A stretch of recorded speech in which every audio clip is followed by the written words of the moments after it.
today's video, I'm going to talk about how the N12 notice to end your tenancy works, how it affects you as either a landlord or as a tenant, and some not so well-known facts about this notice to end a tenancy. If you're new to my channel, my name is Koukun and I'm a real estate investor and I run a real estate team that helps investors buy and sell properties. If you're curious to know more about what we do, check out some of the links in the description below. So first off, the N12 is the notice to end your tenancy because the landlord, a purchaser, or their family member is going to be moving into that apartment. It is a form used to evict a tenant for the personal use of the owner or their family. And in 2021 in Ontario, it's been used 3,363 times. Now, if you are a tenant and you're served this notice, it can come as quite a shock to you because this is one of the few legal ways where you can be evicted in the province of Ontario, and the only compensation that you're allowed to receive is 1 month's rent. And if this is done in good faith, meaning the person serving you the notice is actually going to be moving in or their family is going to be moving in, there's nothing you can do to stop it. You can sort of fight it in the landlord-tenant board, you can hire a lawyer. At the end of the day, it is their legal right to get access to this unit for their personal use. If you have your doubts, however, that they are actually going to be moving in, you can contest an N12 in the landlord and tenant board. This will allow you to show up to the tribunal. The landlord or whoever is going to be moving into the property has to show up as well, or at least their legal representative. They'll need to prove that they are going to be moving in, and typically that comes in the form of a signed affidavit. And you know what? If they can prove their case, you will be forced to move, but usually it'll give you a little bit more time to find your next place, so it can work out in your favor. Now, there are obviously situations where this is abused, where the landlord serves this notice without any intention of actually moving in. This comes with some severe repercussions, so if you are a landlord, I would personally not recommend it. The fine as a landlord who serves this in bad faith is up to $25,000, and if you are someone that owns a property in a corporation, that fee can be as high as $100,000. So it is definitely something that you want to be careful about. And if you are a tenant and you've experienced this a few times where you've been forced to move because the landlord or their family member keeps moving into the properties that you choose to rent, what I would recommend is look for a building that has 6 or more units that is typically professionally managed.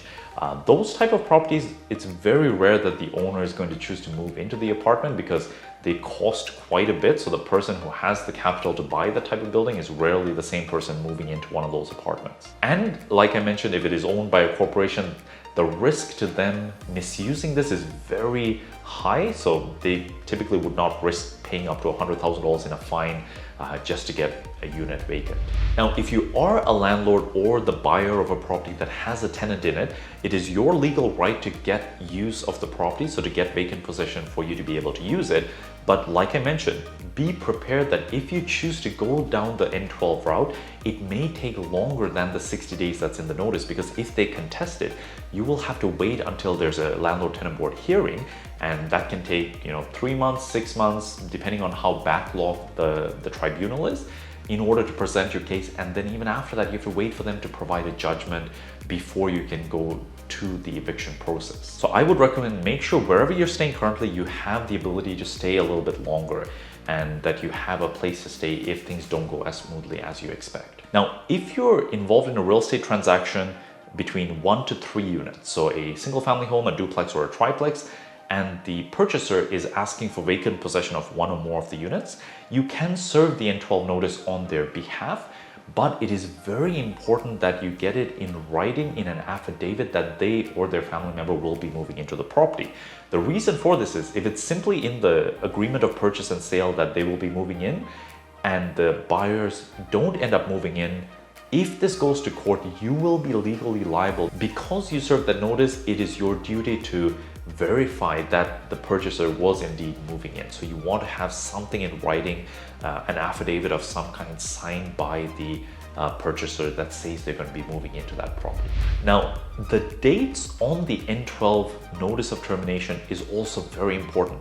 The way it's worded is that you have to give 60 days notice to the tenant from the end of the rental period. So for example, if the tenant typically pays on the 1st of the month and you serve this notice on the 2nd of the month, you can't just count 60 days from the day you serve the notice, but rather you will have to wait till the end of the month and count the 60 days starting from the end of the month. So this can sometimes be as long as 90 days if you serve the notice right at the beginning of the month. So you want to be very careful about those dates, and especially if you screw up the dates on this form and it goes to the landlord tenant board, they will just throw it out. So you want to be very accurate in terms of the date you put for the termination date. Now, I'm personally not a fan of using the N12 even in good faith, which is when the landlord or the purchaser is moving into the property.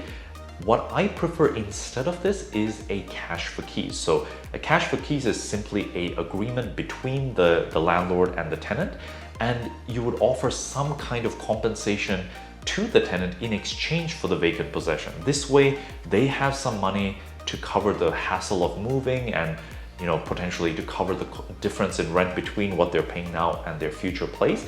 And it's a mutual agreement. You have much more certainty that by the end of that date, they will indeed move out because it is something that they've agreed to versus something you're trying to force them to do. And especially if you're an investor trying to sell a rental property, this is what we've been helping our clients with for the past couple of years. We always recommend, for most of the cases, offer your tenants some kind of cash for keys, provide vacant possession so that when you go to sell the property, you can actually get the full market value from the property.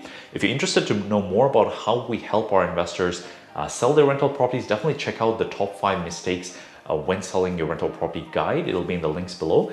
And one of the key ones is cash for keys, because many investors choose to sell their property tenanted. Sometimes there's no way to avoid it, but I've seen it dramatically affect the ability to get the top market value of the property when selling a rental property. Hope you found this video helpful. If you have any questions, feel free to comment below. Until next time, all the best.